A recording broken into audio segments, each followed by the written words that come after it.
Hey there, everyone. Meteorologist James Scott right here in the WFMY News 2 Weather Impact Room. Hey, had a great first day. Let's get right down to brass tacks. Hey, we're talking about our current conditions, 50s and 60s across the board. Had a little bit of rain moving through earlier this afternoon, the morning as well. Pretty much all of this has moved out. You can kind of tell exactly where we have the haves and the have-nots in terms of the rain. That is, those cooler areas. You're seeing 52 in Roxborough, 55 in Reedsboro, 54 in Greensboro. Yeah, we at least got a little bit of rain, officially a trace there at PTI. Obviously up in the high country, the foothills, North Carolina, they saw a little bit as well. Down to the south, though, stayed warmer. You can probably imagine why. The have-nots really didn't get anything in terms of rain today, but we're all cooler across the board. Even though we got close to 70 in Albemarle, keep in mind, they were in the mid-80s this time as we closed out the weekend for our Sunday. But look at this, dropping 30 degrees, actually more than that, 31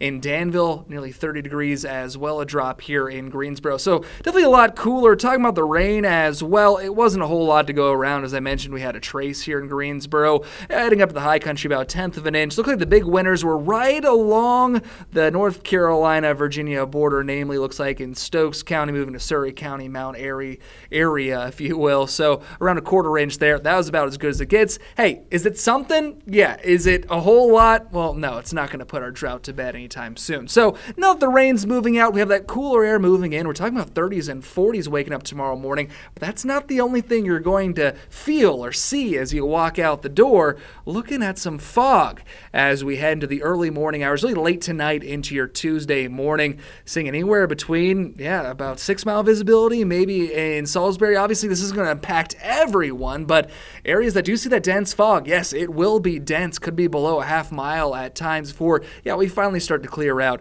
heading out the door for your commute. So especially for your early morning risers, you're turning into the good morning show, of course, definitely want to watch out for some fog, in particular between about 4 and 8 a.m. tomorrow, getting things started. And then, of course, that fog really quite literally melts away by the afternoon. Plentiful sunshine, by the way, temperatures in the mid-70s, but it's definitely going to be a cooler, if not downright cold start to the morning. Let's call it chilly. How about that? 39 in Siler City. So we're seeing some upper 30s and mid to lower 40s pretty much all across the WFMY News 2 area. Triad, Piedmont, of course, in the foothills and high country, obviously. Going to be a little bit cooler in the high country. As I was talking about, certainly going to be warmer as we roll throughout the day. Temperatures swelling nicely into the mid to lower 70s. Plentiful sunshine. Get outside and enjoy it.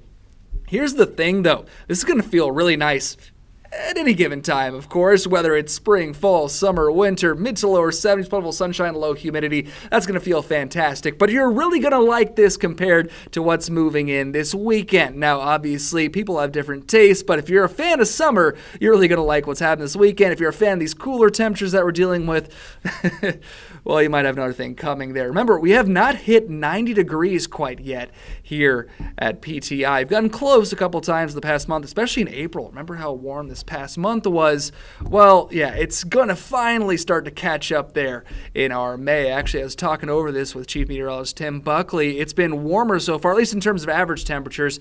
It's combining the highs and the lows, of course. It's been warmer so far in April than it has been in May so far. So real quick, before we start talking about actually another rain chance that comes in on Thursday, just want you to know that, yes, some fog could be a problem from 2 to 9. I think in particular between about 4 and 8 a.m. tomorrow. Could see some low visibility. Just take it easy outside. I know you guys know what to do. Again, just looking at the forecast there, it's pretty much all up and out of here by about 9. So let's talk about what's going on really across the state. All kinds of thunderstorm activity actually just off the coast. We had a couple of National Weather Service branches, one in Wilmington, one in Morehead City there along the coast. They were getting reports of waterspouts. Now, fortunately, nothing too severe, and you can see those heaviest of the storms as it loops through here again are really headed out to sea. So really things are winding down across the Tar Heel and Palmetto states. But it certainly was an active time there for a little bit along our coast.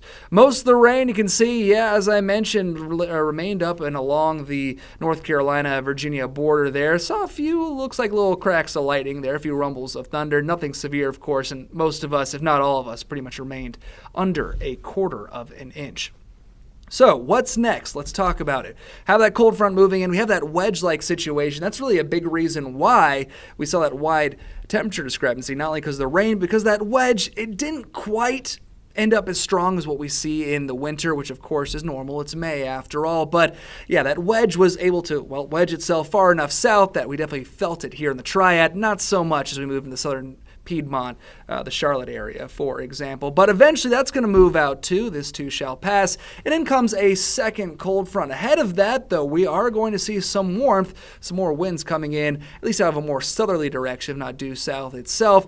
Could also see a few thunderstorms kicking off then. Actually, it may be a little interesting as we move late Wednesday into Thursday. Now, I'm not sure if this is going to be widespread severe weather, widespread strong storms, but definitely could see a few heavy cells moving through some gusty winds, maybe very loud storms trying to head to bed Wednesday evening. You're going to see that there. Pretty quick moving storms as well. So that's when we start to get a little bit more concerned about some wind gust potential. Not really going to get into specifics here. We'll talk some more about this as the week progresses, but this should be on your radar quite literally right now as we move late Wednesday into Thursday morning. Again, I'm not expecting anything widespread, nothing devastating by any stretch of the imagination, but it is going to be something to watch out for, again, late Wednesday heading into our Thursday. That is a cold front moving through. It's actually not going to bump down temperatures by too much compared to what we're going to see tomorrow morning. Remember, for your Tuesday, kicking off things, second day of the work week, 30s and 40s. Yeah, remember, this second front, that moves through Wednesday night into Thursday. I think by Saturday, Sunday, we're pushing mid to upper 80s. Could even be hovering around 90 by this time next week. So as things go here in the summer, in the spring, we have these pretty wide temperature swings, and well, this is going to be no different. So in terms of rainfall forecast, in terms of rainfall potential, yeah, it could be anywhere between maybe nothing to about ½ inch, and that's just how these things go with these systems. We always seem to have these winners and these losers. Right now, it does appear most models are suggesting our northern counties are going to be more winners. Areas down to the south heading towards the PD, the Uwharrie, yeah, that might be just a little bit drier there. But of course, a lot can and will change for the next 2 to 3 days. We'll be sure to keep you weather-wise there. Now, as we move later into the weekend and early next week, this is what we're talking about in terms of the heat really beginning to move in. And just take a look at this 7-day, folks. It is going to be downright toasty. Saturday, Sunday into Monday.